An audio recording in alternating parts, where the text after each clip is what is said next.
साथियों नमस्कार। पटना बिहार से मैं अमिताभ कुमार दास, आईपीएस 94 बैच, और आप देख रहे हैं मेरा अपना यूट्यूब चैनल दास बोले बिंदास। क्योंकि जब बुज़दिलों ने मुंह में दही जमा लिया हो तो दास का बिंदास बोलना जरूरी हो जाता है। साथियों, खबर यह है कि लोजपा सांसद श्रीमती वीणा देवी का बेटा सड़क हादसे में मारा गया है। आज मैं आपको ये बताऊंगा कि ये हादसा है या कुछ और है। वीडियो को आखिर तक दिल थाम कर देखिए। साथियों, ये घटना मुजफ्फरपुर जिले की है, कल की है, यानी 23 सितंबर की है। शाम 7 बजे के आसपास की है। लोजपा सांसद हैं श्रीमती वीणा देवी, वैशाली से सांसद हैं, और उनके पति हैं दिनेश सिंह, वो जदयू के एमएलसी हैं। उनके ये बेटे राहुल राज उर्फ छोटू सिंह थे। ऐसे ये वीणा देवी के ये सौतेली बेटे हैं। वीणा देवी के ये अपने बेटे नहीं हैं, दिनेश सिंह की पहली पत्नी के बेटे बताए जाते हैं। ये राहुल राज उर्फ छोटू सिंह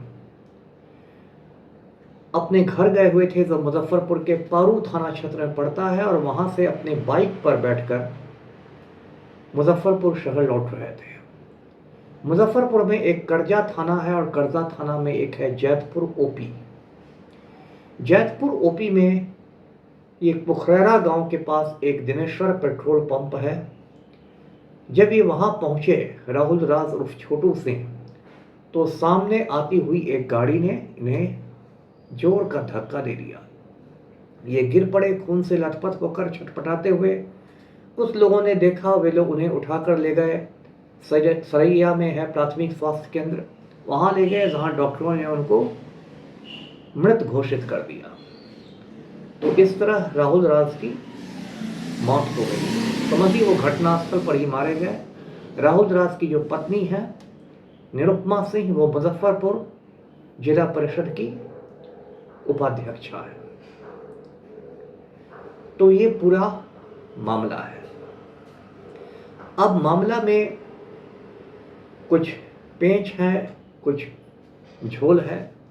देखिए, पहले मैं आपको थोड़ा मुजफ्फरपुर के बारे में बताता हूँ। आप जानते हैं कि मुजफ्फरपुर शहर जो है ये उत्तर बिहार का सबसे बड़ा शहर है, और लोग इसको उत्तर बिहार की अघोषित राजधानी कहते हैं। मैं खुद 2 बार मुजफ्फरपुर में तैनात रह चुका हूँ। एक बार 1996 में आईपीएस ट्रेनिंग के रूप में प्रशिक्षण के दौरान, और एक बार फिर सन 2004 में बीएमपी 6 कमांडेंट के रूप में। तो मुजफ्फरपुर के चप्पे चप्पे से मैं वाकिफ़ हूँ, चाहे वो कल्याणी चौक हो, चाहे वो अघोरिया चौक हो, चाहे वो रामदयालु हो, चाहे वो जोड़न छपरा हो, चाहे वो ब्रह्मपुरा हो, चाहे वो अहियापुर हो, या गाजी मोहम्मदपुर हो, चक्र मैदान हो, सब कुछ से मैं वाकिफ़ हूँ। और ये जो मुजफ्फरपुर है, ऐसे तो लीचियों का शहर कहा जाता है, मिठास वाली लीचियों के लिए जाना जाता है यहाँ, लेकिन माफिया भी बहुत ज़्यादा हावी है। और आज से नहीं, वर्षों से मुजफ्फरपुर जो है वो बिल्कुल माफिया का आप कह सकते हैं कुरुक्षेत्र है, जहाँ माफिया की आपसी भी लड़ाई होती है, उसमें लाशें भी गिरती है, और बहुत लंबा चौड़ा इतिहास है वहाँ पर मुजफ्फरपुर में माफिया वार का, जिसको गैंग वार कहते हैं। अब ये जो दिनेश सिंह हैं, जो जदयू के एमएलसी हैं, ज़रा इनके बारे में जानते हैं। ये पहले ट्रांसपोर्ट का काम करते थे, ट्रांसपोर्टर थे। इनका और बहुत लंबा चौड़ा कारोबार है, बहुत बड़े आप उनको कह सकते हैं बिजनेसमैन हैं। ज़मीन की भी खरीद बिक्री करते हैं, और आप जानते हैं कि ज़मीन की खरीद बिक्री बिहार में जो लोग करते हैं वो सामान्यतः कैसे लोग होते हैं। उनको कई बार लोग भू माफिया के नाम से भी जानते हैं। और दिनेश सिंह भी आप कह सकते हैं कि विवादों से घिरे व्यक्ति रहे। इन्होंने एक बार कई साल पहले, जो ये गुंडा है आनंद मोहन, उसकी पार्टी थी बिहार पीपुल्स पार्टी, उसके टिकट पर भी चुनाव लड़ा था। और दिनेश सिंह की पहचान एक दबंग व्यक्ति के रूप में है। 2020 में जब विधानसभा चुनाव हुए थे तो दिनेश सिंह ने अपनी बेटी को कोमल सिंह को गायघाट से चुनाव में खड़ा कर दिया था विधानसभा चुनाव में, और कोमल सिंह जो थी वो जदयू के अधिकृत प्रत्याशी के खिलाफ खड़ा की गई थी। तो इसलिए पार्टी ने यानी कि जदयू ने अनुशासनहीनता के आरोप में दिनेश सिंह को पार्टी से निकाल भी दिया था, लेकिन बाद में मान मनोबल हुआ, फिर जदयू ने इन्हें पार्टी में वापस भी ले लिया। जब ये एमएलसी का चुनाव लड़े विधान पार्षद का, तो इनके खिलाफ राजद ने भी एक आपराधिक छवि के व्यक्ति को उतारा जिसका नाम है शंभू सिंह। एक शंभू मंटू गिरोह है पटना में, पटना के भी पूरे बिहार में है, और शंभू मंटू गिरोह का ही वो व्यक्ति शंभू सिंह था। लेकिन दिनेश सिंह ने शंभू सिंह को हरा दिया और ये एमएलसी बने रहे। 2019 के चुनाव में इनकी जो पत्नी है वीणा देवी, वो वैशाली से चुनाव जीती थी और उन्होंने राजद के बहुत बड़े नेता को पराजित किया था जिनका नाम रघुवंश प्रसाद सिंह था। वो अब दिवंगत हो गए हैं। साफ सुथरी छवि के नेता थे, गणित के प्रोफेसर हुआ करते थे।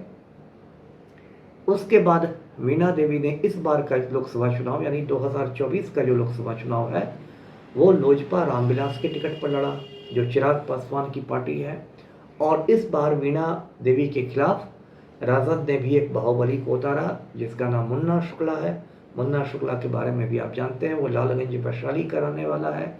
उसकी भी छवि बाहुबली की है। उसके 2 बड़े भाइयों का कत्ल हो चुका है गैंगवार में। छोटन शुक्ला का कत्ल हो चुका है, भुटकुन शुक्ला का कत्ल हो चुका है। इसके अलावा मुन्ना शुक्ला के जो पिता थे रामदास शुक्ला, उनकी भी हत्या हो चुकी है। तो वीणा देवी इस बार लोजपा रामविलास की सांसद बन गई। 5 सांसद लोजपा के चुने गए हैं, उसमें एक वीणा देवी भी है। अब मैं इस पर बात कर रहा था कि ये जो राहुल राज है उर्फ छोटू सिंह है, इसकी हत्या की आशंका क्यों लग रही है मुझे, तो मैंने आज मुजफ्फरपुर स्थित अपने जासूसों से बात की। देखिए, बिहार के कोने कोने में मेरे गुप्तचर हैं, मेरे जासूस हैं, मेरे खबरी लोग हैं जो बिहार में मुझे पल पल की जानकारी देते हैं, गली कुची मोहल्ले सब की खबर बताते हैं। तो उन लोगों ने एक बड़ी दिलचस्प बात बताई मेरी मुजफ्फरपुर वाले जासूसों ने। उन्होंने कहा कि सर 23 सितंबर की जो तारीख है बड़ी अजीब तारीख है। 23 सितंबर 2024 को राहुल राज उर्फ छोटू सिंह मारा गया एक तथाकथित सड़क दुर्घटना में, हादसे में। और इसी तारीख को यानी 23 सितंबर को ही सन 2018 में समीर सिंह की हत्या हुई थी। अब ये समीर सिंह कौन है? ये जो समीर सिंह है ये मुजफ्फरपुर का एक समय में मेयर हुआ करता था, महापौर हुआ करता था, और इसकी भी छवि भूमाफिया वाली छवि थी। कहते हैं कि एक समय इसने मतलब इसके साथ पार्टनरशिप भी की थी दिनेश सिंह के साथ। और मुजफ्फरपुर दरभंगा रोड पर एक गांव है गढ़ा बखरी।